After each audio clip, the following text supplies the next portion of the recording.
claim they changed the symptoms from polio to meningitis.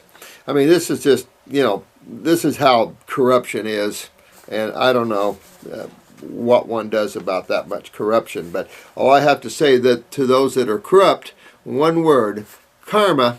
Jesus said it quite aptly too. You reap what you sow. So if you as a soul knew that when you hurt someone else, you're going to get it right back, but maybe even a little worse, you're not going to hurt somebody because you're going to have to experience it. You experience everything you create, no matter what it is. You experience it. You can't get out of it.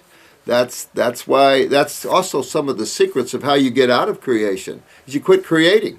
Don't care about anything. Just live in the moment. Enjoy the moment. Everything will be there for you. You'll be surprised. If you learn to live in the now and you're walking down and you need something, it's right there. I was fighting the IRS. I needed a good constitutional attorney. Where do I get one? And one walked right in my office and said, I need your help. I said, I need yours.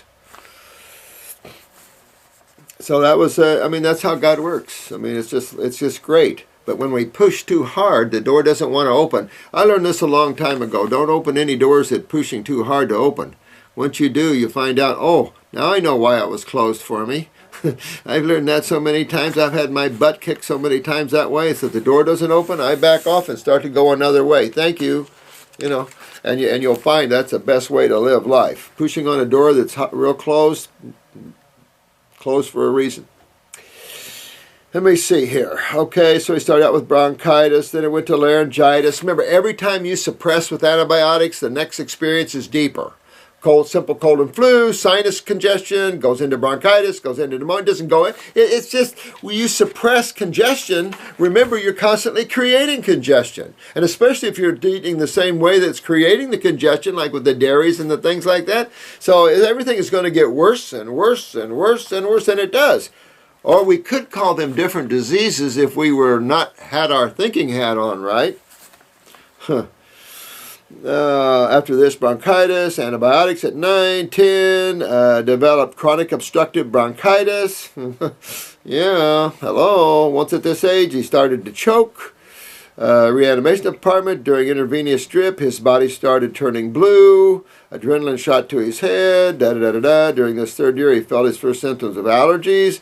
So the fingers are swelling, bleeding nose, bloom, bloom, bloom, bloom, bloom.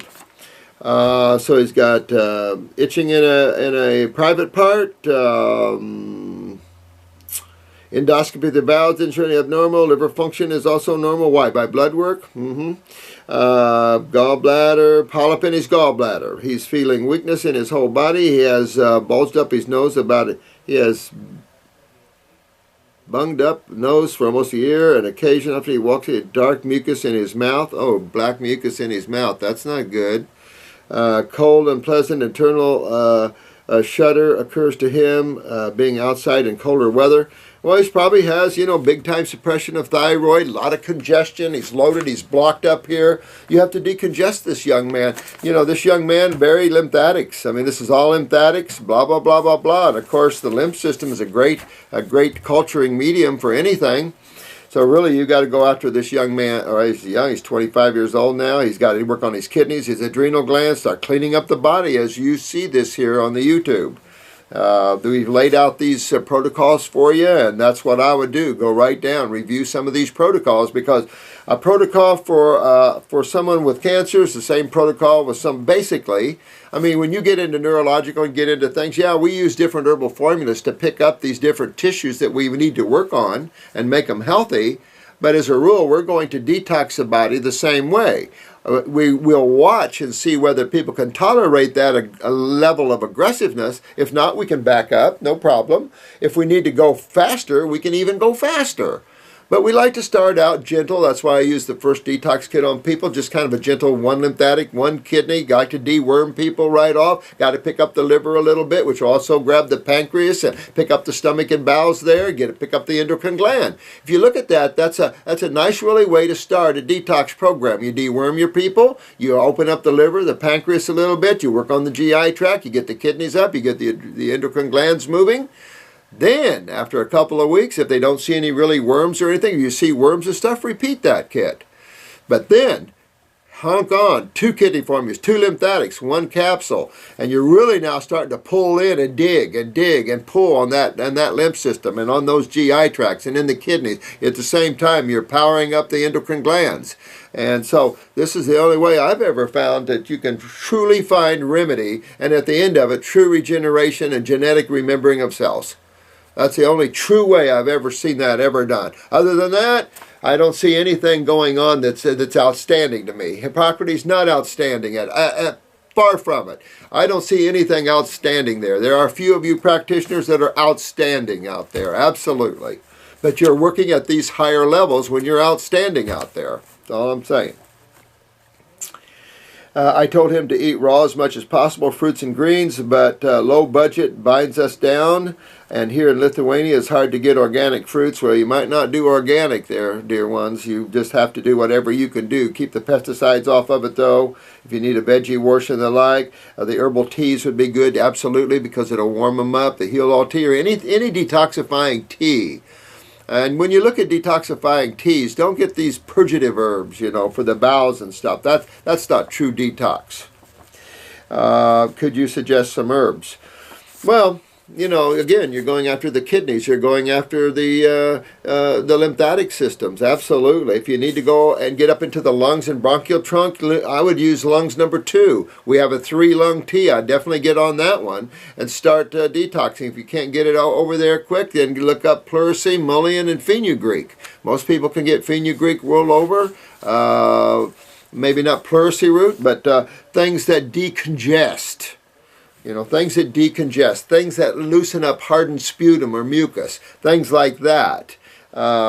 Slippery elm, marshmallow, excellent. Comfrey's excellent. Comfrey leaf for the lungs and bronchial trunk. But remember, when you start this, the healing crisis, mucus in, mucus out. So you're going to see a lot of mucus coming out of this young man, both out of the nose and everywhere else. Good. That's just, you know, smell better, breathe better, hear better, taste better type of thing. Absolutely. Now, what we got here? A question for herself. A 22-year-old female. A few years ago, I was diagnosed with POTS, which is polycystic ovarian syndrome. Well, you know, whatever you want to call it that way. It's left ovary.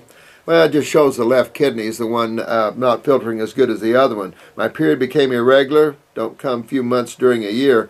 Well, be thinking about the pituitary, dear one. I'd get on the, if it's me, I'd do the female reproductive formula. If that wasn't enough to get everybody started with the pituitary and everything, then I'd suggest you get a pituitary glandular. The endocrine gland formula will also pick up the pituitary a little bit. Has chaste tree, the same as female. Chaste tree is a great berry for the pituitary there. At the same time, with the cyst, you're dealing in the lymphatic system. So that's telling me that your lymphatic system, if this is your brother or friend, let me see, the first case is my brother. So you're going to have similar genetics there, dear one. But I can tell you hands down, as we all observe these cases, you're going to see kidneys and adrenals and lymphatics. Next, kidneys, adrenals, lymphatics. Next, kidneys, adrenals, and lymphatics. And it's just going to, and GI tract. You're going to see these few core issues every single case. And so by working on those core issues, you're really going to be like pulling the plug. And as you begin that hydration and changing the anionic environment there, you're going to create this cationic environment where you're going to start seeing all this coagulation, all this dehydration. You're going to see it now becoming hydrated and fluids becoming more cationic. And so it's going to be good in that way. You just have to remember the cationic and anionic experiences and how magnetism exists and how opposites attract to find balance. This is all about homeostasis and blah, blah, blah, blah, blah. But you can pull your hair out in tracking all of that and following all that. And at the end of the carrot, how are you going to tell your client that when they don't want to know? They're hurting. They want to know how to get well. 2 years ago, my journey to health living began. Let's see, the raw food experience, love the melons, good deal, sweetheart. Once a week, cooked vegetables, nuts, not bad. Doctors didn't find reason for my irregular periods. Oh my God. Well, here's the problem. FSH is normal. That's follicle stimulating hormone out of the pituitary gland. The problem with that is blood work is very inaccurate. I'll show you. You pick up the pituitary, get on the female reproductive, pick up the pituitary, you're going to start your menses again. Other tests also are normal. That's why I never use blood work or saliva for steroid and hormone look, because, oh, FSH is good, but you're not having periods. You can see the same thing in TSH, thyroid stimulating hormone, and the same thing in PTH, parathyroid stimulating hormone.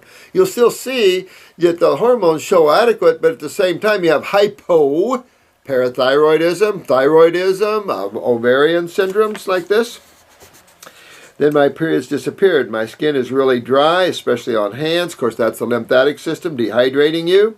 I bruise easy. Okay, now, no, that's not pituitary, sweetheart. Parathyroid. Bruise easy is the parathyroid and parathormone. That's how you utilize calcium. The calcitonin comes out of the thyroid. So just remember, this is skeletal and connective tissue. This is also rate of metabolism, heart rate. You know, there's a lot of things associated with thyroid and parathyroid in that way. But that's parathyroid. But the pituitary link here is obvious. The pituitary could be suppressing your parathyroid gland and your ovulation. So, I'm just here to say that the pituitary sounds much involved in this case. Wouldn't hurt to pop up the parathyroid to give yourself some calcium utilization quicker, but I would go after my parathyroid. If I was using a glandular on myself, I'd probably use pituitary cytotrophin maybe twice a day, or 3 times a day, maybe 3 times a day. At the same time, I'd pick up my female reproductive formula. Same time, I'm cooking into my adrenals, my kidneys, I'm moving my lymph, I'm going to get my skin, I'm going to scrub my skin, I'm going to get myself sweating, that sort of thing. She also has sulfur in her eyes. Yeah, I mean, it's just the nature of the beast there, honey. I mean, it's just a sad thing when you look at how we've done in our healthcare system. And I bite my tongue when I refer allopathy to healthcare, because there's no such thing. How great is it to know true color of my eyes and to see it is changing? Good girl, honey. Good girl. Would it be better for me to only on fruit? Absolutely. If you can, fruit, berries, and melons. Absolutely. You got a wide variety of them, and you got a lot of food there. That's in detoxification. If you want to pick up a salad at night, okay. But if you want to dig deeper in detoxification, and we're talking about detoxification, then definitely the fruits and the berries and the melons. But simply there's no blood. Thank you, Dr. Morse. You're a very, thanks. I appreciate that, dear one. Milda from Lithuania. Thank you so much for that. A couple of weeks ago, the bowel seized up. Well, let's see what this one is. This one is a long one. Said my time's almost gone, so I'm going to look at this. Let me see here. This is Isabella. Hi, sweetheart. Not trying to ignore you, but quite a long post here. You're detoxifying, really lots of emotional releases happening too, spontaneous tears, joy. Yeah, that's a good emotional detox. It sounds like your adrenals are going to start working pretty good when you're done with this. And that's what you do, letting go of crap and stuff. Good girl. Man, you're kicking butt here. It's chemical, it's magnetic, it's energetic. Sound like you're a sweetheart, dear one. Let me see here. My question is staying on the detox. How hard is it on my body to have my ritual cup of coffee in the morning? This might be a good question for you guys. While juicing, you know, I use a splash of milk. No. Even the splash of milk is a no-no. That I will tell you. If you're going to do coffee, do 1 cup, okay, but really that's a stimulant, and if you need that stimulant, it just shows you haven't got your adrenals up yet, you haven't got these things on board. You know, some people I have to, you know, give them a cup of coffee or something like that. You're not overly sabotaging yours, but boy, I tell you, what your first meal does kind of sets you off for the day. I'd make my first thing that goes down my mouth a fruit meal. That's the first thing that goes down my mouth in the morning. If I got watermelon, I cut one this morning. Okay, I guess. But that's the first thing that goes down my mouth. That starts the vibrational frequencies. That turns on the engine. That revs up the nervous system. That's high magnetic energy. Everything starts waking up. The lymph system starts moving. You start turning it on. As opposed to stimulants, which you're stimulating the liver. You're stimulating the pancreas. You're stimulating peristalsis.